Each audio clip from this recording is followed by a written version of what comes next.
My YouTube channel Ankit classes 23 में आप सभी का स्वागत है दोस्तों। और इस यूट्यूब चैनल में आप सभी का मैं एक तहे दिल से स्वागत करता हूं।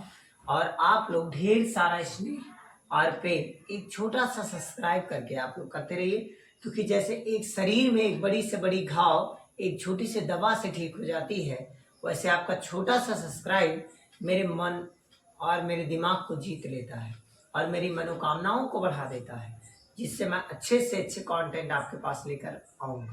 ठीक है, तो इसके लिए आप सभी का आभारी हूँ। और कोशिश करिए कि सभी लोग शेयर करिए, एक दूसरे को पढ़ने वाले के पास अवश्य शेयर करें।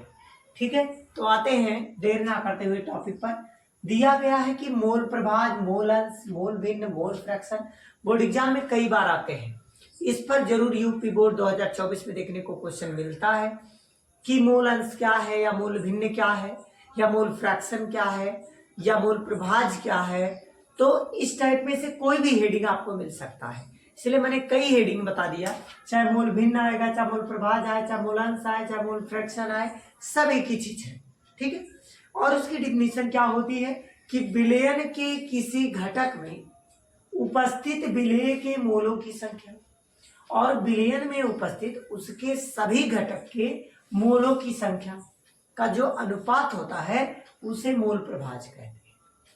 जैसे एक कोई विलयन बना और उस विलयन में दो चीज मिला, एक आपका विलेय मिला होगा और एक विलायक मिला होगा। अब ये जो ए है इसको हम बोलते हैं विलायक, क्योंकि ये अधिक मात्रा में है इसलिए पहले ए नाम दे दिया, और जो कम मात्रा में है उसका नाम हमने विलेय रखा। ये विलेय है और ये विलायक है। अगर बी लिखेंगे तो विलेय, ए लिखेंगे तो विलायक। अब हमें बात कैसे ये पता चलेगा कि किसके मोलों की संख्या लिखेंगे। चलिए आप ध्यान दीजिएगा। अगर कोई कहता है विलेय के मोलों की संख्या, क्या कह दिया जाए, विलेय के मोलों की संख्या, तो मोलों की संख्या को किससे लिखते हैं, number of moles of solute. तो नंबर ऑफ मोल्स का पहला वर्ड एन, और सॉल्यूट किसका है, विलेय। सॉल्यूट मतलब विलेय, सॉल्वेंट मतलब विलायक। तो सॉल्यूट है तो विलेय को किससे रिप्रेजेंट करेंगे, बी से, तो सफिक्स में लिखेंगे एन ऑफ बी। हमने अगर लिख दिया यही चीज कि विलायक के मोलों की संख्या, विलायक के मोलों की संख्या, तो क्या हो जाएगा दोस्तों, तो मोलों की संख्या को एन से, और विलायक है तो विलायक को हमने क्या लिखा, ए, तो यहां लिखेंगे एन ऑफ ए, ये विलायक। अगर मैं कह दूं विलयन के मोलों की संख्या बताओ, तो जब विलयन आ जाता है इसका मतलब विलयन, विलेय और विलायक दोनों मिल गए हैं, और जब दोनों ऐड हो जाएंगे तो विलयन बन जाएगा। और इसके मोलों की संख्या जो होती है वो एन ऑफ टी लिख सकते हैं, या एन ऑफ ए भी लिख सकते हैं। चाहे ये लिखिए और चाहे एन ऑफ ए भी लिख दीजिए, ये भी मतलब विलयन हो जाएगा। और या फिर आप दोनों का योग कर दीजिए, ऐसे एन ए और प्लस में एन बी। आप इस तरह भी लिख सकते हैं, इस तरह भी लिख सकते हैं, इस तरह तीनों का सिंबल आप दे सकते हैं विलयन के मोलों की संख्या। ठीक है, अब हम लोग टॉपिक पर आते हैं कि इसको रिप्रेजेंट किससे करेंगे। तो इससे हम लोग यक्स से व्यक्त करते हैं। बहुत लोग इसको चाई पढ़ते हैं, ठीक है ना जी। ऐसे बहुत लोग इसी को ऐसे बनाते हैं, बहुत लोग इसी को ऐसे बनाकर ऐसे करते हैं। क्लियर, चाई पढ़ते हैं या फिर यक्स भी बहुत लोग लिखते हैं, तो उससे कोई दिक्कत की बात नहीं है। अगर हम लोग विलेय के मोलों की संख्या निकालें, किसके, विलेय का अगर हमें मोल प्रभाज निकालना हो तो हम कैसे निकालेंगे, चलिए एक एक सीखिएगा। विलेय के मोल प्रभाज को हम लोग किससे लिखेंगे, तो आप कहेंगे चाई लिखिए या यक्स लिखिए, और विलेय का है तो विलेय को हमने किससे लिखा है, बी से, तो हम लोग लिखेंगे चाई बी या x B.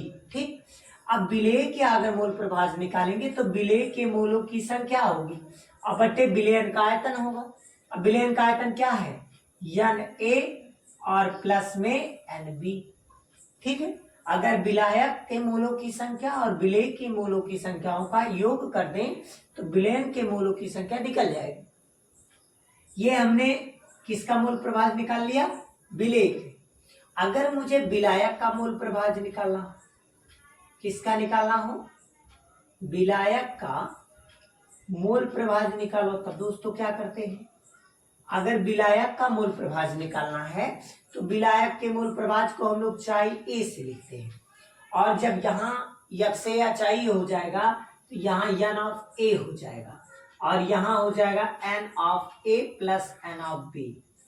N of A का मतलब विलायक के मोलों की संख्या और एन ऑफ बी का मतलब विलेय के मोलों की संख्या का अनुपात क्या कहलाएगा? इसका मोल प्रभाज कहलाएगा। किसका? विलायक का, क्योंकि विलायक को मैंने क्या नाम दे दिया? ए। क्लियर हो गया इतना? इतने में अगर किसी को प्रॉब्लम होगी तो कमेंट बॉक्स में अवश्य बताइएगा। तो विलेय और विलायक का मूल प्रभाज का फार्मूला ये है। और आगे बढ़ते हैं कि विलेय और विलायक में क्या बनेगा। चलिए इसको रफ कर देते हैं, आप लोग नोट कर लिए होंगे, स्क्रीनशॉट लेते रहिए, ठीक है? तो अच्छे से आपको आ जाएगा, कोई प्रॉब्लम नहीं होगी। आज विलेय और विलायक का जो भी कॉन्सेप्ट मूल प्रभाज में है सब क्लियर हो जाएगा। अगर मैं कहूं तो इसमें एक शर्त आती है, लोग कहते हैं कि अगर इसमें एक्स ए और प्लस में एक्स बी का मान अगर एक आ जाए तो मूल प्रभाज का जो मान आपने लिखा है, जो सूत्र यूज किया वो सही है।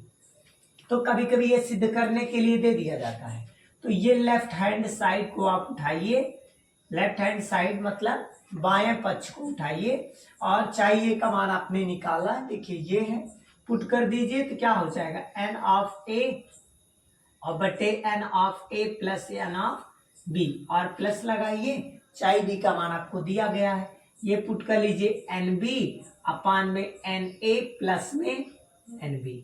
अब देखिएगा, ध्यान दीजिएगा, बेस इक्वल है, एक बार हो जाएगा N of A plus N of B. अब पावर ऐड हो जाएगा एन ऑफ ए, तो एन ऑफ ए लिखिए, बीच में प्लस है, प्लस साइन, फिर क्या लिखा है? N of B. अब ये देखिए पूरा पूरा cancel, n of A plus B, N of A plus B cancel हो गया, तो कितना आ गया? 1। देखिए आपका ये चीज राइट हैंड साइड में लिखा गया है, यही आपको लाना था, 1 बना गया। क्लियर? अगर कोई मूल प्रभाज में इस तरह से एग्जाम में दे दे, एक नंबर यूपी बोर्ड एक बार 2016 में आया हुआ क्वेश्चन है, यूपी बोर्ड 2016 में यही क्वेश्चन आया था कि लेफ्ट हैंड साइड को लेकर राइट हैंड साइड लाइए, प्रूफ करना था, एक नंबर का सवाल है ये। तो इस तरह के क्वेश्चन भी आपको मिल सकते हैं, जरूर प्रयास करके जाया करिए। अब मूल प्रभाज पर जैसे कॉन्सेप्टुअल न्यूमेरिकल क्या आते हैं जो 2024 में आपको मिलेगा, और इसके आगे वाले कभी भी किसी भी एग्जाम में देते हैं तो मूल प्रभाज के जरूर क्वेश्चन मिलेंगे। तो वो क्वेश्चन कौन कौन से वो मैं बताने जा रहा हूँ, ठीक है? चलिए आप लोग इसको नोट कर लें। देखिए क्वेश्चन दिया गया है जो यूपी बोर्ड 2022 में और 23 में रिपीटेड क्वेश्चन है। ये कुछ ऐसे क्वेश्चन है जो मूल प्रभाज पे आए हुए क्वेश्चन है, ठीक है? इसी प्रकार से क्वेश्चन कंटिन्यू इस बार आने का भी चांस है, इसीलिए मॉडल के समझ में, मॉडल के रूप में इस प्रकार से क्वेश्चन लाया हूं। और इसी प्रकार के क्वेश्चन अगर मूल प्रभाज से मिलेंगे तो इसी प्रकार से आएंगे। तो इस प्रकार का जो भी क्वेश्चन है कैसे सॉल्व करते हैं ये मैं आपको सिखाने जा रहा हूं। चलिए ध्यान दीजिएगा, एक एक क्वेश्चन आपको मैं यहाँ पर दिखाता हूँ किस प्रकार से सॉल्व करते हैं। जैसे देखिए दिया गया है 90 ग्राम जल में, 90 ग्राम जल, इन्होंने क्वेश्चन में ये कहा है कि जल जो है वो 90 ग्राम है। एक तरफ आप हमेशा लिखा करिए जल, और किसमें क्या डाला गया है? ग्लूकोज। तो यहाँ पर ग्लूकोज है, ठीक है? लोग ग्लूकोज पढ़ते हैं, ग्लूकोज लिखा जाता है इंग्लिश में, ठीक है ना? का मोल प्रभाज बताइए। मोल प्रभाज बताना है किसका? दोनों का बताना है। दोनों का मोल प्रभाज बड़ी आसानी से आप बता सकते हैं। अगर ग्लूकोज, इसमें तो ग्लूकोज का केवल पूछा गया है क्योंकि ग्लूकोज का मोल प्रभाज कहा है, ठीक है ना? तो इस जल में इस ग्लूकोज को डाला गया है, क्योंकि जल का कै ग्राम है? जल का 90 ग्राम है, आप खुद ही देखिए, और ग्लूकोज का कितना है? 1.8 ग्राम। तो बताइए किसका ग्राम ज्यादा है? इसका या फिर इसका, तो आप कहेंगे जल का ज्यादा है, तो जल क्या बन जाएगा, विलेय की विलायक, जो ज्यादा होता है वो कौन होता है, तो विलायक होता है, तो विलायक को ए से लिखेंगे, तो क्या बन गया, विलायक का भार 90 ग्राम, और जो कम होता है वो क्या हो जाता है, विलेय, विलेय को डब्ल्यू। अब ग्लूकोज का सबको सूत्र पता है, H2O का सूत्र, H2O जल का सूत्र है, और ग्लूकोज का सूत्र है C6H12O6। अब अणुभार निकाल लीजिए, अणुभार सबको निकालने आता है, कैसे निकालते हैं, ए है तो ए का अणुभार क्या मिलेगा, तो 2 है, 2 का एकन्नम कितना होगा 2, क्योंकि हाइड्रोजन का परमाणु भार भी कितना होता है 1 होता है, तो 2 एकन्नम 2 हो गया, प्लस ऑक्सीजन का परमाणु भार 16, अब 2 एकन्नम 2 और 16 कितना 18, परमाणु भार कितना, और परमाणु भार के हिसाब से मैंने जो अणुभार निकाला वो 18 आ गया, किसका, जल का। ऐसे सेम आप इसका निकाल लीजिए ग्लूकोज का, तो Mb बराबर बोलिए क्या हो जाएगा, कार्बन 6 बार है तो 12, कार्बन का 12 तो 12 छक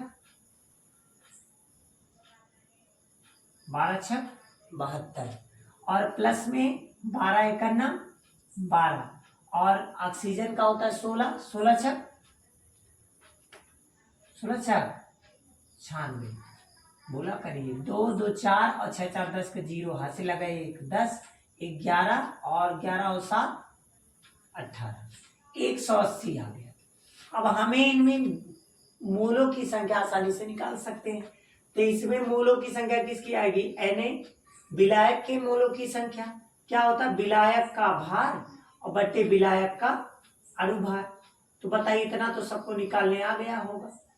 ऐसे ही इसमें भी निकालते हैं, अगर विलेय के मोलों की संख्या निकालना है, किसी की भी तत्व का मोलों की संख्या निकालना है तो भार बटा अणुभार होता है, अगर विलेय का निकालना तो विलेय का लिखिए, और विलायक का निकालना तो विलायक का लिखिए। अब W आपको दिया गया कितना 90, और देखिए M में कितना दिया गया 18, अब 18 25 90 कितना आ गया 5 मोल आ गया, क्लियर। और इसमें आप देखिए WB कितना दिया गया आपको 1.8, और MB कितना दिया गया 180, दशमलव हटाएंगे नीचे 0 बढ़ेगा, 18 दहियम 180, और यहाँ एक 0 0 लगा दीजिए, तो ऊपर जब 1 में भाग देंगे 100 का तो 0.01 आएगा, क्योंकि नीचे जितने 0 उतने अंक पहले क्या लगता है दशमलव, नीचे 2 0 2 अंक पहले दशमलव लग जाएगा। अब ये Na मिल गया और Nb मिल गया, मोल प्रभाज हमें किसका चाहिए, तो मोल प्रभाज चाहिए ग्लूकोज का, तो यहाँ लिख दीजिए C2, और क्या लिखेंगे पहले ग्लूकोज का चाहिए ना C6H12O6, ये ग्लूकोज का सूत्र है, तो ग्लूकोज का जब मोल प्रभाज निकालेंगे तो ग्लूकोज के मोलों की संख्या भी रखेंगे, मतलब C6H12O6, और बटे क्या होगा, तो दोनों का तो हम लोग लिखेंगे H2O, और प्लस में क्या लिखेंगे C6H12O6।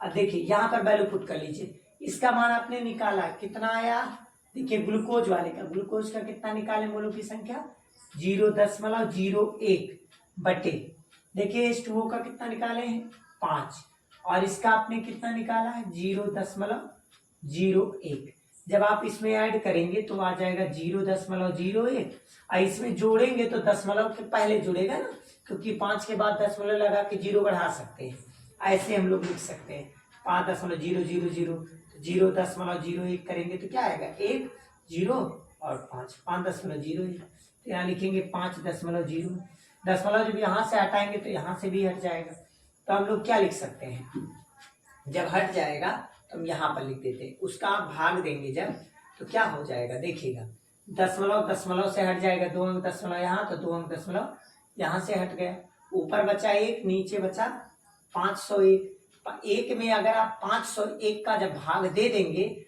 तो आप सभी को पता है कि कितना आ जाएगा, तो आंसर आएगा 0.0019 समथिंग आएगा, यही आपका आंसर हो जाएगा, ठीक है।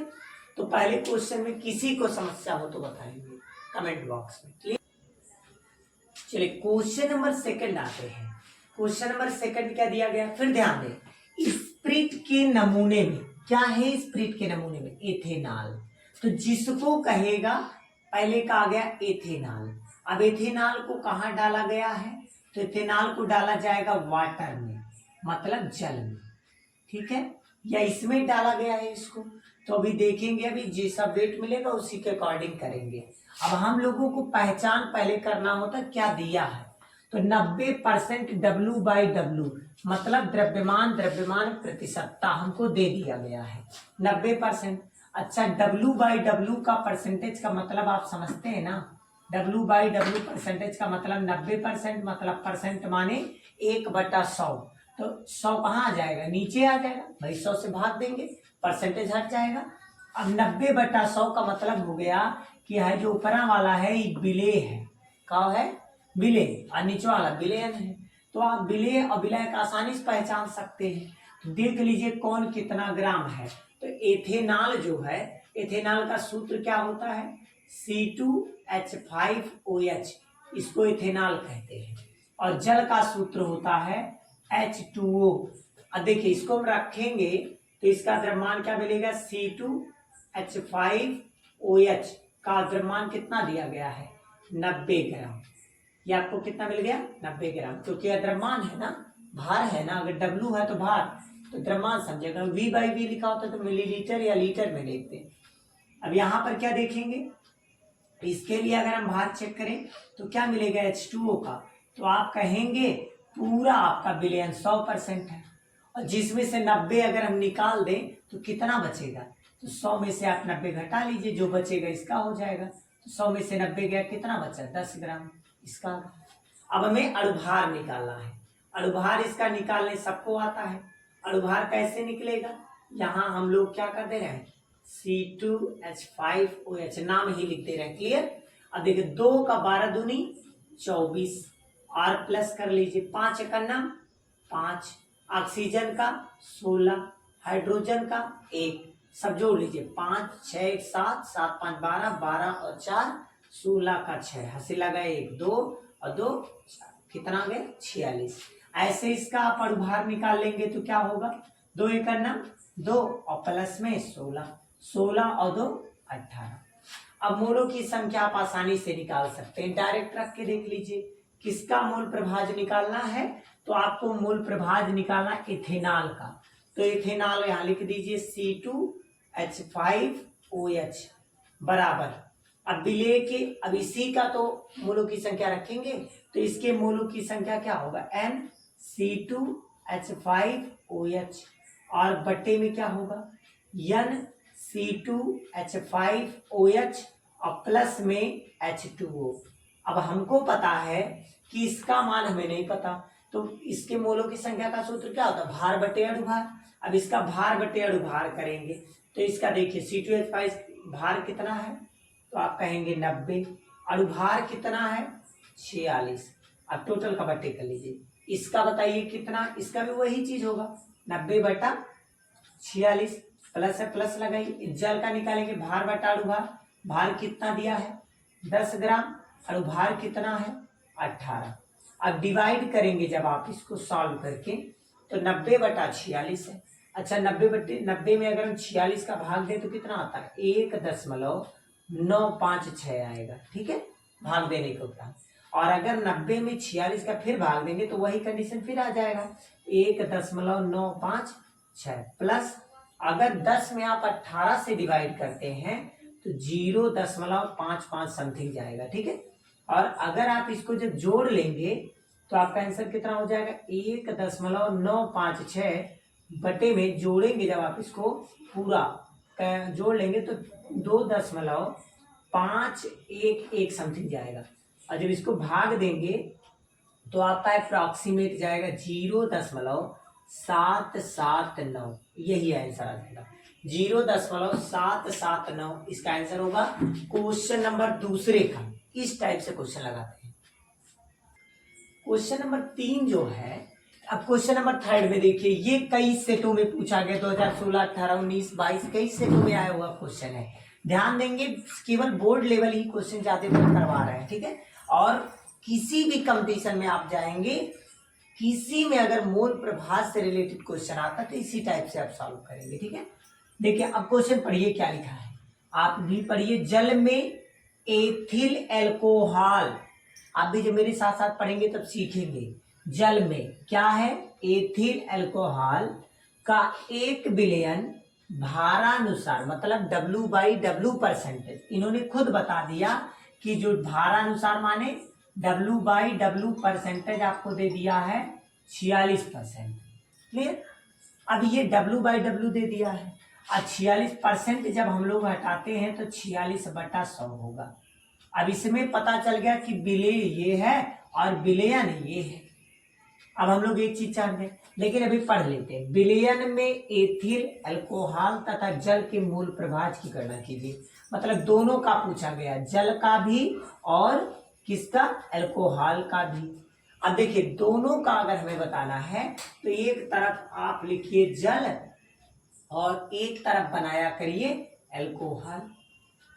और कौन सा एल्कोहल बनाना है तो आप कहोगे एथिल, ठीक, एथिल एल्कोहल।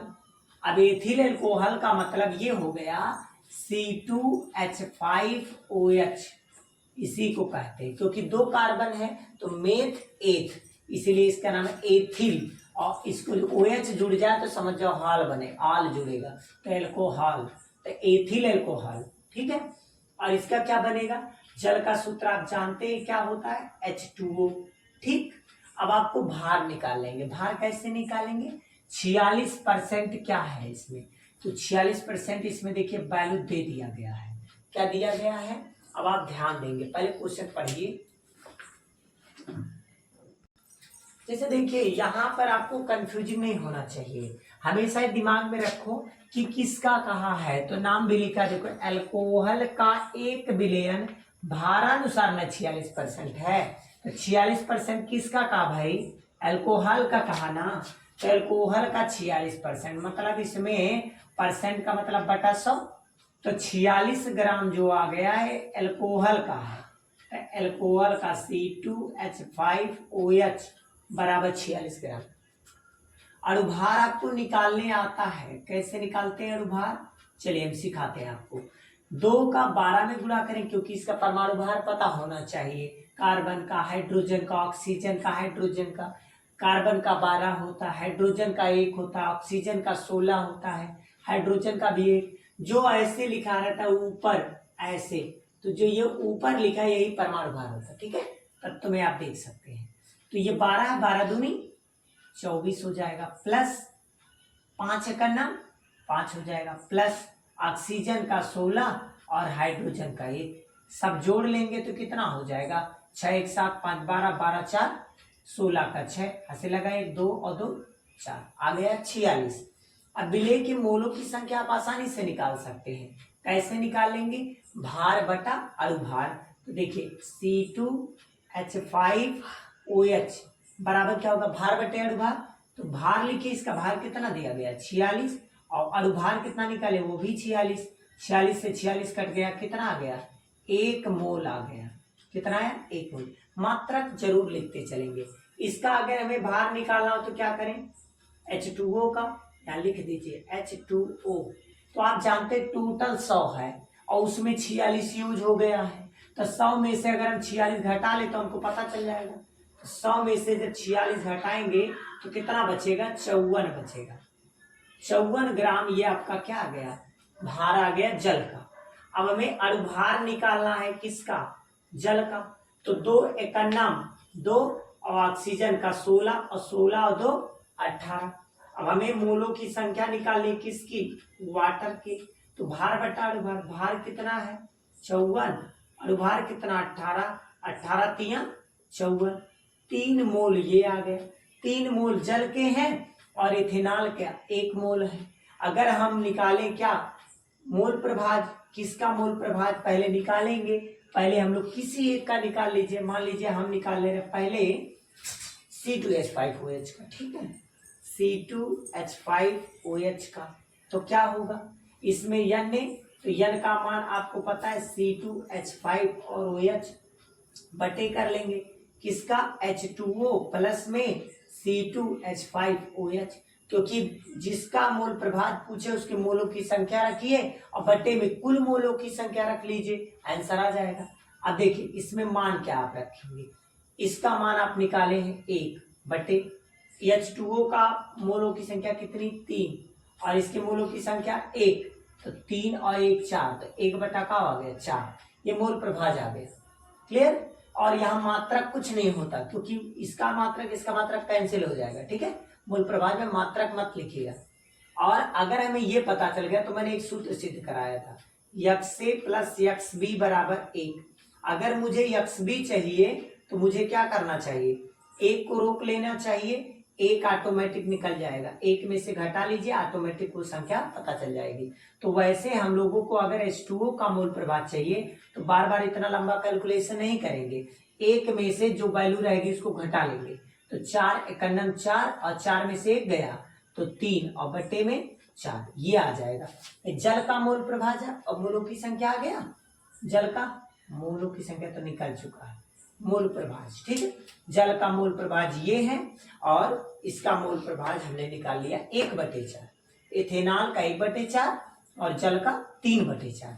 और आपको ये वाला जो क्वेश्चन है ये आपको लगाकर आंसर इससे मिलाना है, यूरिया का मूल प्रभाज इतना है और जल का मूल प्रभाज इतना आएगा। ठीक है, और यूरिया का सूत्र है NH2CONH2, जो खाद के बोरे पे आप अक्सर लाते होंगे, देखे होंगे। ये आपको लगाकर कमेंट बॉक्स में इसका उत्तर देना, मेरा राइट गया या फिर रॉन्ग। ठीक है।